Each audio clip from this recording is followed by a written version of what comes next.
considered as poor. There is a dignity there, there is an identity there.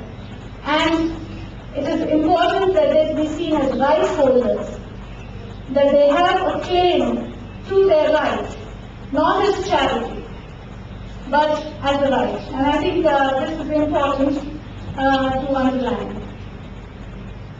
A human rights approach to fisheries also creates the basis for individual and collective action, because the recognition that people have rights is empowering. And I think implicitly or explicitly, many of the fish local groups and organizations today use a human rights approach. They recognize their rights, they demand their rights from states as rights holders.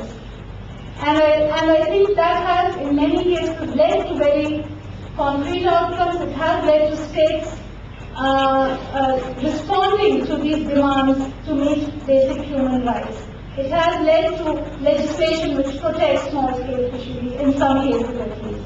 And I think this is an empowering process which must be built on.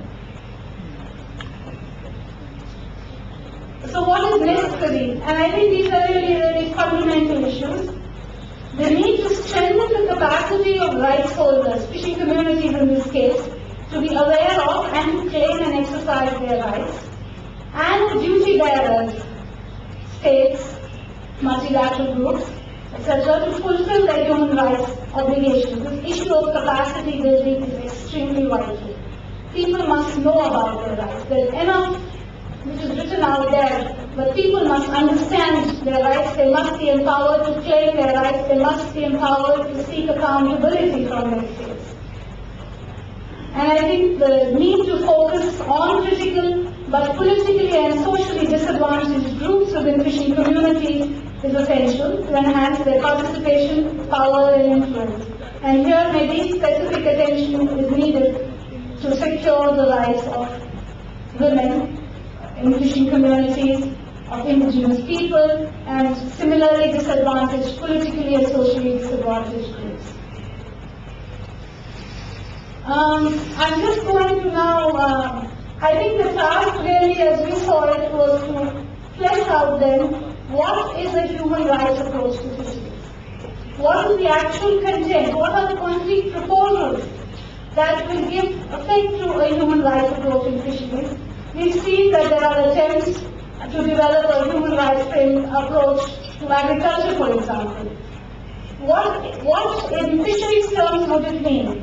And I think we've looked at, as I said, some of the statements from all our previous workshops. We've looked at some of the earlier processes just prior to this workshop.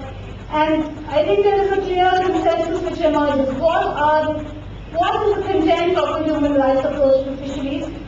And I think I will just go over it briefly because I think we will also get a chance later to discuss some of the statements from the society workshop in more detail tomorrow. But I think the key issues perhaps would be looking at securing rights to coastal lands and resources, securing the inalienable rights, including customary rights of coastal and inland fishing communities to their lands and resources, securing rights to fisheries resources and grounds, recognizing natural resources of bays, seas, rivers and inland water bodies as a common heritage, ensure collective community-based access and management regimes that foster equity and sustainability. And here I'd like to bring out this fundamental dissonance between what small-scale fishing communities are asking for, collective use rights, collective access rights, preferential access rights, and what is being propagated through rights-based approaches to fisheries management with stress on property rights. I think there is a fundamental dissonance between what is being asked for and what is being suggested by rights-based approaches to management, and I think this is essential to keep in mind as this reflects the aspiration, in a sense, of many small-scale fishing communities. I think there is also the need to secure rights to fisheries management that sustain livelihoods and resources, promoting inclusive regimes that foster equity and community well-being, and that recognize the attributes of small-scale fisheries as desirable for better fisheries management. Another crucial issue is securing rights to culture, to the knowledge, to identity.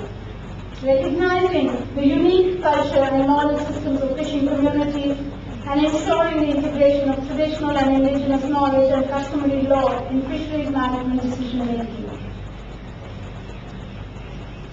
We heard this morning, securing rights, fair access to markets, credit and trade, ensuring an enabling environment for fishers and fish workers to access credit and markets on fair terms and to benefit from value addition along the fish supply chain, while ensuring that trade promotes human development and leads to equitable distribution of benefits to communities.